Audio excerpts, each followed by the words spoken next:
प्यारे बच्चों, स्वागत है आप लोगों का हमारे channel H D education zone पर। बच्चों, आज हम आपके लाए हैं कक्षा 12 का आपका बोर्ड एग्जाम में कैसा आपका पेपर आएगा उससे संबंधित हमारा वीडियो है। बच्चों, अगर ये वीडियो आपको अच्छा लगे तो इसे लाइक करें और चैनल को सब्सक्राइब करें और अपने दोस्तों के साथ शेयर करना ना भूलें। इसमें हम आपको बताएंगे कि आपके बोर्ड एग्जाम 2025 में कैसे कैसे प्रश्न आपके हिंदी में आएंगे, क्योंकि ये मॉडल पेपर या प्रीवियस ईयर का क्वेश्चन हम आपको जो भी कराते हैं वो बहुत ही इंपॉर्टेंट क्वेश्चन उसे होते हैं, उसे आप लोग कहीं नोट डाउन कर लीजिएगा। क्योंकि जो प्रीवियस ईयर क्वेश्चन और मॉडल पेपर के क्वेश्चन होते हैं वो बार बार पेपरों में रिपीटेटेड होते रहते हैं, इसलिए हम आपसे बार बार ये कहते रहते हैं कि आप लोग प्रीवियस ईयर जो भी क्वेश्चन हम कराएं उसे आप लोग एक जगह कहीं नोट डाउन करते चलिएगा और उनके उत्तर आप लोग लिखते करी चलिए और याद करते चलिएगा। आइए देखते हैं इसमें कैसे क्वेश्चन पूछे जाते हैं। खंड क में आपका है पहले का पहला, माधुरी पत्रिका किस युग में प्रकाशित हुई थी? यानी माधुरी पत्रिका जो है वो किस युग में प्रकाशित हुई थी? भारतेंदु युग, द्विवेदी युग, शुक्ल युग या शुक्लोत्तर युग? तो इसका जो सही उत्तर है वो है भारतेंदु युग में माधुरी पत्रिका संपादित हुई थी, यानी प्रकाशित हुई थी। दूसरा जो हमारा क्वेश्चन है वो है शेखर एक जीवनी है के लेखक हैं? यानी शेखर जो एक जीवनी है उसके लेखक कौन है? जयशंकर प्रसाद, प्रेमचंद्र, अज्ञेय या रामबृज बेनीपुरी? तो इसका जो सही उत्तर होगा वो होगा अज्ञेय, यानी अज्ञेय के द्वारा शेखर एक जीवनी है जिसके वो लेखक हैं। तीसरा जो हमारा क्वेश्चन है वो है कफन किस विधा की रचना है? यानी कफन जो है वो किस विधा की रचना है? पहला इसमें उपन्यास, नाटक, कहानी या संस्मरण? तो इसका जो सही होगा वो उत्तर होगा वो होगा कफन जो है वो कहानी विधा की रचना है। चौथा हमारा क्वेश्चन है मैला आंचल उपन्यास है? यानी मैला आंचल जो है वो उपन्यास है किस प्रकार का उपन्यास है? आंचलिक है, ऐतिहासिक है, मनोवैज्ञानिक है या धार्मिक है? तो मैला आंचल जो है वो आंचलिक उपन्यास है। पांचवा जो हमारा है वो है कि अंधा युग रचना के लेखक हैं धर्मवीर भारती, राम कुमार वर्मा, मोहन राकेश या जैनेन्द्र? तो अंधा युग रचना के जो लेखक हैं वो आपके होंगे धर्मवीर भारती, यानी कि इसका जो सही उत्तर होगा होगा धर्मवीर भारती। आगे देखेंगे दूसरा जो क्वेश्चन है दूसरे का पहला में क्या है? दूसरे का पहला में रामचरितमानस की रचना किस भाषा में हुई थी? अवधी भाषा में, ब्रज भाषा में, मैथिली भाषा में या खड़ी बोली में? तो रामचरितमानस की जो रचना हुई थी वो आपकी किस भाषा में हुई थी? तो आपको सबको पता होगा कि ये अवधी भाषा में हुई थी। अगला जो हमारा क्वेश्चन है वो है कि परमाल रासों का रचना काल है आदिकाल, भक्तिकाल, रीतिकाल या आधुनिक काल? यानी कि परमाल रासों का रचना काल कौन सा है? तो आपका सही जो उत्तर होगा होगा आदिकाल। छायावत की रचना नहीं है, इनमें से आपकी कौन सी छायावत की रचना नहीं है? ये आपको बताना है। छायावत की रचना कामायनी है कि साकेत है कि सरोज स्मृति है कि नौका विहार है? तो आपका जो छायावत की इसमें रचना होगा वो साकेत नहीं होगा। अगला जो है सुमित्रानंदन पंत ने नौका विहार कविता की रचना किस स्थान पर रहकर की? इसमें आपका ऑप्शन है काला कांकर, रामगढ़, वाराणसी या फिर इलाहाबाद? यानी कि सुमित्रानंद पंत ने नौका विहार जो है कविता की रचना किस स्थान पर आगे की थी? तो उसका जो सही उत्तर होगा आपका इलाहाबाद होगा। आइए देखते हैं आगे कौन कौन से क्वेश्चन है। अगला क्वेश्चन है वेदना की प्रतिमूर्ति किस कवित्री को कहा जाता है? सुभद्रा कुमारी चौहान, महादेवी वर्मा, मैत्रेयी पुष्पा या लक्ष्मीबाई? यानी वेदना की जो प्रतिमूर्ति है वो किस कवित्री को कहा जाता है? तो इसका जो सही उत्तर होगा महादेवी वर्मा, यानी महादेवी वर्मा को वेदना की प्रतिमूर्ति कहा जाता है।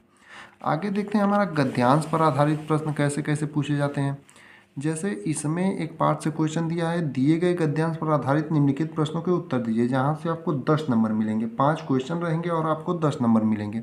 ये दिया है जन का प्रवाह अनंत होता है, सहस्त्रों वर्षों से भूमि के साथ राष्ट्रीय जन ने तादात्म्य प्राप्त किया है। जब तक सूर्य की रश्मियां नित्य प्रातःकाल भुवन को अमृत से भर देती हैं तब तक राष्ट्रीय जन का जीवन भी अमर है। इतिहास के अनेक उतार चढ़ाव पार करने के बाद भी राष्ट्र निवासी जन नई उठती लहरों से आगे बढ़ने के लिए अजर अमर हैं। जन का सतत वाही जीवन नदी के प्रवाह की तरह है, जिसमें कर्म और श्रम के द्वारा उत्थान के अनेक घाटों का निर्माण करना होता है। इसमें अब आपको बताना क्या है, जन का प्रवाह किस तरह का होता है? तो जन का प्रवाह जो होता है वो अनंत होता है। इसमें दिया है, डायरेक्ट आपको आंसर मिल जाएगा। 2 नंबर आपको यहाँ से मिल जाएंगे। इसमें लिखना क्या है, पाठ का शीर्षक एवं लेखक का नाम लिखिए, किस पाठ से लिया गया है उसको आपको लिखना रहेगा और लेखक का नाम लिख देंगे। 2 नंबर यहाँ से मिल जाएगा। और तीसरा है रेखांकित अंश की व्याख्या कीजिए, मतलब ये जो इतना पाठ रेखा से खींचा गया है इसकी आपको व्याख्या करना रहेगा। चौथा है सूर्य की रश्मियों का क्या प्रभाव पड़ता है। यहाँ पर ये भी आप देखेंगे सूर्य की रश्मियों का नित्य प्रातःकाल भुवन को अमृत से भर देती है, यही इसका प्रभाव है, जो कि तब तक राष्ट्रीय जन का जीवन भी अमर है, यही इसका प्रभाव है, यही आपको बताना रहेगा। पांचवा जो है राष्ट्रीय जन के किसके साथ दाम्पत्य स्थापित किया गया है, तो ये भी क्वेश्चन हमने पढ़ा ही था। ऊपर आपने देखा था कि सहस्त्रों वर्षों से भूमि के साथ राष्ट्रीय जन ने तादात्म्य प्राप्त किया है, यानी कि तादात्म्य जो है सहस्त्रों वर्षों से भूमि के साथ राष्ट्रीय जन भूमि के साथ, यानी कि भूमि इसका सही उत्तर होगा। ये आपके 5 क्वेश्चन इस तरह हो जाएंगे जो कि आपको 2-2 नंबर प्रत्येक क्वेश्चन देंगे। इसमें आपको एक याद कर लेना है आपको पाठ का नाम। इसमें हम आपको आगे बताएंगे किन किन पाठों को अगर आप पढ़ लेते हैं तो आपके जो हैं गद्यांश पर आधारित प्रश्न आपको मिल जाएंगे उन्हीं पाठों से। आगे देखते हैं, इसमें एक अथवा करके दिया होगा, उसको भी आप लोगों को दिखा देते हैं कैसे भी उसमें क्वेश्चन। जैसे अथवा वाला में है रमणीयता और नृत्य नूतनता अन्योन्याश्रित है। रमणीयता के अभाव में कोई भी चीज़ मान्य नहीं होती है। नित्य नूतनता किसी भी सर्जन की मौलिक उपलब्धि की प्रामाणिकता सूचित करती है और उसकी अनुपस्थिति में कोई भी चीज़ वस्तुतः जनता व समाज के द्वारा स्वीकार्य नहीं होती है। सड़ी गली मान्यताओं से जकड़ा हुआ समाज जैसे आगे नहीं बढ़ पाता है, वैसे ही पुरानी रीतियों और शैलियों की परंपरागत लीक पर चलने वाली भाषा भी जनचेतना को गति देने में प्राय असमर्थ ही रह जाती है। इसमें भी आपको उसी प्रकार 5 क्वेश्चन दिए रहेंगे जो कि प्रत्येक क्वेश्चन आपको 2-2 नंबर देंगे। आप लोग इसमें क्वेश्चन देख लीजिए कौन कौन से हैं, आप लोग इसे करने का प्रयास करिएगा। हम इसे नहीं बता रहे हैं, अगला क्वेश्चन हमने सॉल्व करा है, एक क्वेश्चन आप लोग खुद सॉल्व करके देखिएगा। उसी प्रकार आपको पद्यांश पर आधारित प्रश्न मिलेंगे जो कि आपको 5 क्वेश्चन रहेंगे और प्रत्येक क्वेश्चन आपको 2-2 नंबर देंगे। पद्यांश पर जो आपके आधारित प्रश्न है उसमें भी हमें एक क्वेश्चन आपको बताएंगे, एक आपको स्वयं करना रहेगा। जैसे दिए गए पद्यांश पर आधारित निम्नलिखित प्रश्नों के उत्तर दीजिए। मुझे फूल मत मारो मैं अबला बाला वियोगिनी कुछ तो दया विचारो होकर मधु के मीत मदन पटु पटु पटु तुम कटु गरल नगारो। इसी ये जो आपका है इसे आप लोग ध्यान दीजिएगा, ये भी प्रीवियस ईयर क्वेश्चन है तो आप लोग इसे भी नोट डाउन कर लीजिएगा किस चैप्टर से आपका है ये। और आगे आने वाले दिनों में हम आपको बताएंगे कि किन किन चैप्टरों को आपको गद्यांश और पद्यांश से तैयार करना है कि आपका गद्यांश पर आधारित प्रश्न और आपका पद्यांश पर आधारित प्रश्न आपको आराम से मिल जाए। आगे देखते हैं क्या क्या इसमें। इसमें हमने गद्यांश पर आधारित और पद्यांश पर आधारित प्रश्नों को सॉल्व नहीं कराया। आगे आने वाले दिनों में हम आपको बताएंगे गद्यांश पर आधारित प्रश्न और पद्यांश पर आधारित प्रश्नों को सॉल्व कैसे करना है, इसलिए हम यहाँ पर सॉल्व करके आपको नहीं बता रहे हैं। इस संस्कृत में भी जो भी गद्यांश पर आधारित प्रश्न होगा और पद्यांश पर आधारित प्रश्न होगा और क्वेश्चन आंसर के जो भी प्रश्न होंगे उसे हम सॉल्व करके नहीं बताएंगे, क्योंकि आगे वाले दिनों में हम उसकी एक रणनीति बनाएंगे कि उसे किस प्रकार सॉल्व करना है।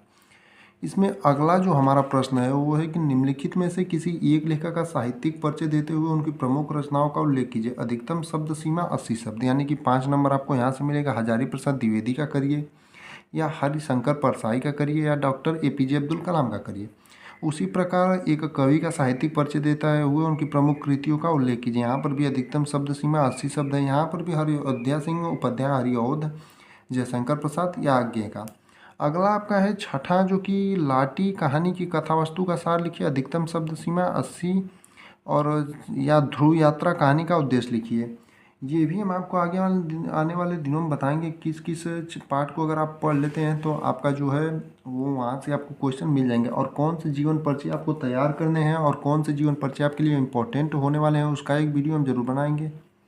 इसमें हम सिर्फ आपको बता रहे हैं कैसे कैसे क्वेश्चन आपके प्रीवियस ईयर में पूछे गए हैं, इससे आपको एक आइडिया हो सके कि आपके क्वेश्चन कैसे आते हैं। इसलिए हम आपको ये दिखा रहे हैं किस प्रकार आपके क्वेश्चन होते हैं। इसमें दिया है स्वपठित खंड काव्य के आधार पर किसी एक खंड के एक प्रश्न का उत्तर दें। अधिकतम शब्द सीमा 80 शब्द है, यानी आप जिस भी जिले का आपका खंड काव्य निश्चित किया गया होगा, जैसे मुक्ति युग कुछ जिले का है, कुछ का सत्य की जीत, कुछ का रश्मि रथी, कुछ का आलोक वृत्त, कुछ का त्यागी पति और कुछ का श्रवण कुमार। आप जिस जिले में हो उसका आप लोग इसका खंड काव्य तैयार कर लीजिएगा। इसमें आपको बताना नहीं है क्या करना है, इसमें आप लोगों को अभी से तैयार कर जाना है आपके अपने जिले का खंड काव्य। अगला जो हमारा है वो है खंड ख में जो है वो संस्कृत से संबंधित प्रश्न है, यानी संस्कृत में जो प्रश्न पूछे जाते हैं ये जो है दिए गए संस्कृत गद्यांशों में से किसी एक का संदर्भ सहित हिंदी में अनुवाद करें, यानी कि 2 नंबर आपका संदर्भ का मिलेगा और 5 नंबर हिंदी का अनुवाद। यहाँ पर आपको 2 दिए रहेंगे, आपको किसी एक को करना रहेगा। आप लोगों को इन दोनों में से किसी एक को सॉल्व करना रहेगा। जिस प्रकार गद्यांश में आपके 2 थे उसी प्रकार आपको पद्यांश में 2 मिलेंगे और दोनों का यहाँ पर भी आपको 7 नंबर मिलेंगे और आपको करना एक ही रहेगा। अगला जो क्वेश्चन है वो है हमारा, निम्नलिखित लोकतियों में से एक मुहावरे में से किसी एक का अर्थ लिखकर वाक्य में प्रयोग करिए। जैसे मुंह फुलाना, हाथ पीले करना, सावन हरे ना भादो सूखे। मुंह फुलाना का आप लोग जैसे कर सकते हैं गुस्सा होना, दाल में काला होना यानी कि कुछ गड़बड़ी होना। उसी प्रकार आपका सभी चारों में से किसी एक का वाक्य प्रयोग करना रहेगा और आपको किसी एक का अर्थ लिखना रहेगा। 4 ऑप्शन आपको यहाँ पर मिले रहेंगे। 10वां आपका जो रहेगा वो अपठित गद्यांश से संबंधित दिए गए प्रश्नों के उत्तर लिखिए। यहाँ पर आपको एक अपठित गद्यांश दिया रहेगा जहाँ पर आपको 3 क्वेश्चन मिलेंगे, जहाँ से आपको 2-2 नंबर 2 क्वेश्चन के और 1 नंबर 1 क्वेश्चन का मिलेगा। अगला क्वेश्चन हमारा है 11वां का क में निम्नलिखित शब्द युग्म का सही अर्थ चयन करके लिखिए। व्यसन, वसन और व्यसन का, विवश और व्याकुलता, वस्त्र और आदत, कवच और भोजन, अवधि और विस्तार। तो वसन और व्यसन का जो सही उत्तर होगा वो होगा वस्त्र और आदत। अगला क्वेश्चन है अन्न और अन्य का सही अर्थ है अनाज और दूसरा, भोजन और अनेक, गेहूं और चावल, बेकार और दूसरा। तो अन्न और अन्य का, अन्न मतलब आप भी जानते हैं अनाज होता है और अन्य मतलब कोई दूसरा या अन्य व्यक्ति को इशारा किया जा रहा है। अगला जो हमारा क्वेश्चन है वो है निम्नलिखित शब्दों में से किसी एक शब्द के 2 सही अर्थ लिखिए। चपला का लिखिए या आप जीवन का लिखिए या शिव का लिखिए। आप लोग, ये आपको हम होमवर्क दे रहे हैं, आप लोग इसे जरूर कमेंट करके बताइएगा कि किसी एक में से किसी का 2 शब्द आपको बताना है। अगला जो क्वेश्चन हमारा है निम्नलिखित वाक्यांशों के लिए एक सही शब्द चयन करके लिखिए। जो शिक्षा देता हो उसे आप लोग सभी जानते हैं शिक्षक कहते हैं। जो सब कुछ जानता हो उसे सर्वज्ञ, महापुरुष, तपस्वी या ब्राह्मण कहते हैं। तो जो सब कुछ जानता हो उसे सर्वज्ञ कहते हैं। अगला जो क्वेश्चन है यहाँ पर आपको 2 करने रहेंगे जो कि प्रत्येक के लिए आपको 1-1 नंबर मिलेंगे। निम्नलिखित में से किन्हीं 2 वाक्यों को शुद्ध करके लिखिए। मैं भोजन कर लिया हूँ यानी कि मैंने भोजन कर लिया है, ये आपका सही होगा। मेरा बड़ा भाई आ रहा है, ये आप इसमें से आपको सही करना। मैं कलम के साथ लिखता हूँ, इसको आपको सही करना। सूर्य पूरब में निकलता है, तो ये भी आप सही करके आप लोग बताइएगा कमेंट में कैसे आप लोग इसे सही करेंगे। अगला जो है इसमें आपको 2-2 नंबर प्रत्येक देंगे जिसमें आपको संयोग, श्रृंगार रस अथवा वो करुण रस का लक्षण सहित एक उदाहरण लिखिए। यानी कि इसमें भी ऑप्शनल मिलेंगे। अथवा में एक रस से क्वेश्चन होगा, एक अलंकार से होगा और एक छंद से आपका होगा। आगे 2 टॉपिक हैं आपका निबंध और आपका एक हो जाएगा निबंध और एक पत्र लेखन। इसमें हम आप लोगों को कोई अभी टॉपिक नहीं बता रहे हैं, इसमें बस बता रहे हैं कि निबंध आपका 9 नंबर आपको देगा और जो आपका पत्र लेखन आपको 6 नंबर देगा।